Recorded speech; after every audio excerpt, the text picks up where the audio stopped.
कायनात की वसअतों और आखिरी हुदूद तक पहुँचने की जुस्तजू में मसरूफ़ इंसान आज तक निज़ाम कायनात के बारे में तरह तरह के मफरूज़े और नज़रिए कायम करता और फिर वक्त के साथ उन्हें तब्दील करता आया है। कायनात एक ही है या बहुत सी जहां आबाद हैं, ये साइंसदानों और फ़लसफ़ियों के लिए हमेशा से एक बड़ा सवाल बना रहा है। इस हवाले से कुरान मजीद में वाज़ेह इशारे मौजूद हैं जिनसे ये मालूम होता है कि दुनिया सिर्फ़ यही नहीं जिसमें हम रहते हैं, बल्कि ज़मा व मकां की और भी दुनिया आबाद हैं।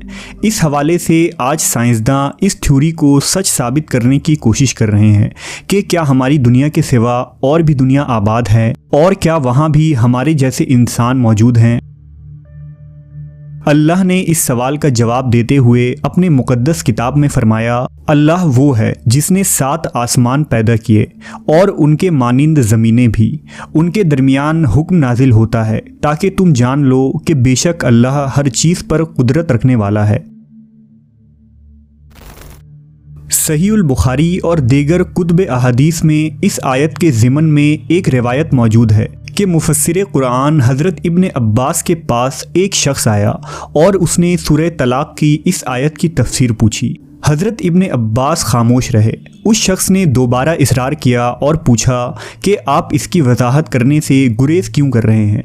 इस पर हज़रत इब्ने अब्बास ने कहा कि 7 ज़मीनों से मुराद हमारी ही ज़मीन जैसी 7 और ज़मीनें हैं।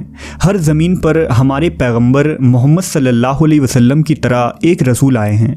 हज़रत आदम की तरह वहाँ भी आदम, नूह की तरह उन ज़मीनों पर भी नूह, इसी तरह इब्राहीम, मूसा और ईसा अलैहिस्सलाम की तरह वहाँ भी नबी माबूस हुए। ये वो सवाल था जो आज से 1400 साल पहले हज़रत इब्ने अब्बास से कुरान की उस आयत की तफसीर के बारे में पूछा गया था। आज साइंसदान इस सवाल का जवाब साइंसी तरीके से दरियाफ्त करने के लिए सर जोड़ कर बैठे हैं। डॉक्टर मोरेस बुकाई की किताब इस्लाम, बाइबल और साइंस में उन्होंने लिखा है कि इनकी तहकीक के मुताबिक कुरान मजीद में 7 का अदद कसरत से इस्तेमाल किया गया है, जैसा कि यूनानी और रोमी भी 7 के अदद को अपने रूहानी और मजहबी उलूम में कसरत से ज़िक्र किया करते थे। लिहाजा मुमकिन है कि 7 ज़मीनों से मुराद ये हो कि हमारी ज़मीन की तरह ही और बहुत सी ज़मीनें कायनात में मौजूद हों, गो इंसान की उन तक रसाई नहीं।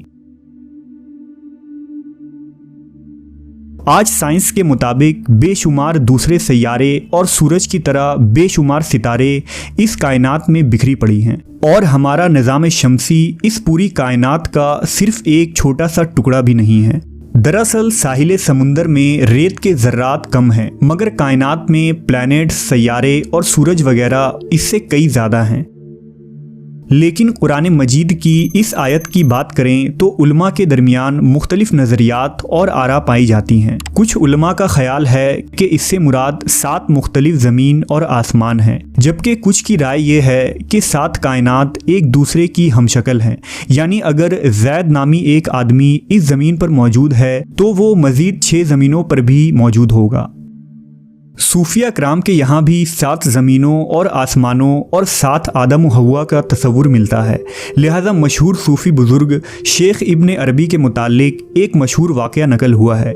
शेख इब्ने अरबी फरमाते हैं कि मैंने एक मरतबा एक ऐसी कौम के साथ बैतुल्लाह का तवाफ़ किया कि जिनको मैं नहीं जानता था।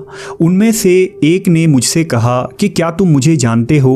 मैंने कहा कि नहीं। उसने कहा कि मैं तुम्हारे सबसे अव्वलीन आबाओ अजदाद में से हूँ। मैंने पूछा तुम्हें मरे हुए कितना अरसा गुजर चुका है? उसने कहा 40,000 साल से कुछ ज़्यादा। मैंने कहा आदम अलैहिस्सलाम को तो इतना ज़माना नहीं गुजरा। उसने कहा तुम कौन सी आदम की बात कर रहे हो? क्या तुम उस आदम के मुतालिक कह रहे हो जो तुमसे करीब हैं या किसी और आदम के मुतालिक? लिहाजा शेख इब्ने अरबी फरमाते हैं कि मैंने जब उसकी ये बात सुनी तो मुझे वो हदीस याद आ गई कि इस कायनात में 7 ज़मीन 7 आसमान और हर ज़मीन पर आदम व हव्वा भेजे गए।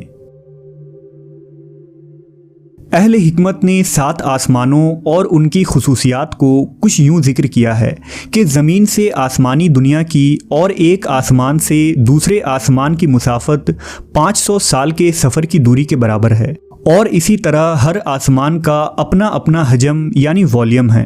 पहला आसमान दूध से भी ज़्यादा सफ़ेद है, मगर कोहे काफ की सब्ज़ी की वजह से ये हरा नज़र आता है। इस आसमान का नाम रुकिया है।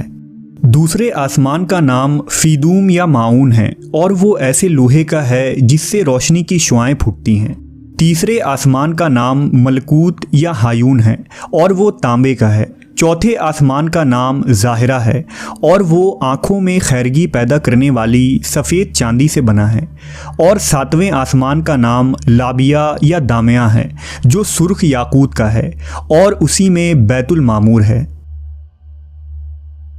इसी तरह नबी करीम हज़रत मोहम्मद सल्लल्लाहु अलैहि वसल्लम का सफ़र मिराज इस बात का वाज़ह तरीन सबूत है कि हुजूर ने बुराक पर सफ़र करते हुए जिब्रील अमीन के साथ तमाम आसमानी रास्तों को पार किया, जिसके अंदर 7 आसमान भी शामिल था, और हुजूर ने तमाम आसमानों में पैगंबरों और रसूलों से मुलाकात की। जबकि 7 ज़मीनों और आसमानों की एक ताबीर जदीद नज़रिया मल्टीवर्स की शक्ल में दी जा सकती है। दरअसल हमारी इस ज़मीन में कुछ जानदार ऐसे हैं जिन्हें हम अपनी आँखों से देख सकते हैं, मसलन चौपाए जानवर, रेंगने वाले मखलूक और चरिंद परिंद जो हमारे साथ इसी ज़मीन पर ज़िंदगी गुजारते हैं। जबकि कुछ जानदार ऐसे हैं जो हमारे नज़रों से भी ओझल हैं, मसलन खुर्दबीन मखलूक, वायरस और बैक्टीरिया वगैरह, जिन्हें हम अपनी आँखों से नहीं देख सकते। बिल्कुल इसी तरह जिन्नात और फरिश्ते भी मौजूद हैं जिन्हें हम नहीं देख सकते, क्योंकि उनका वजूद एक दूसरे डायमेंशन में है। इसी नज़रिए को मल्टीवर्स का नाम दिया जाता है, यानी इस कायनात की तरह की कायनात का वजूद होना, बावजूद इसके कि हम ना इस कायनात को देख सकते हैं ना कभी उसमें दाखिल हो सकते हैं। हदीस मुबारका के मुताबिक पहले आसमान के मुकाबले में दूसरा आसमान इतना बड़ा है जैसे किसी सहरा के दरमियान एक अंगूठी मौजूद हो, और दूसरा तीसरे के सामने रेगिस्तान पर पड़े अंगूठी के बराबर है।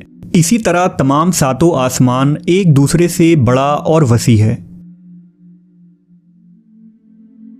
7 ज़मीनों और आसमानों की वुसअतों और सरहदों को ना ही इंसानी दिमाग समझ सकती है, ना ही इसे बयान किया जा सकता है, लेकिन इन्हें तसव्वुर करके एक लफ्ज़ का मतलब ज़रूर समझा जा सकता है।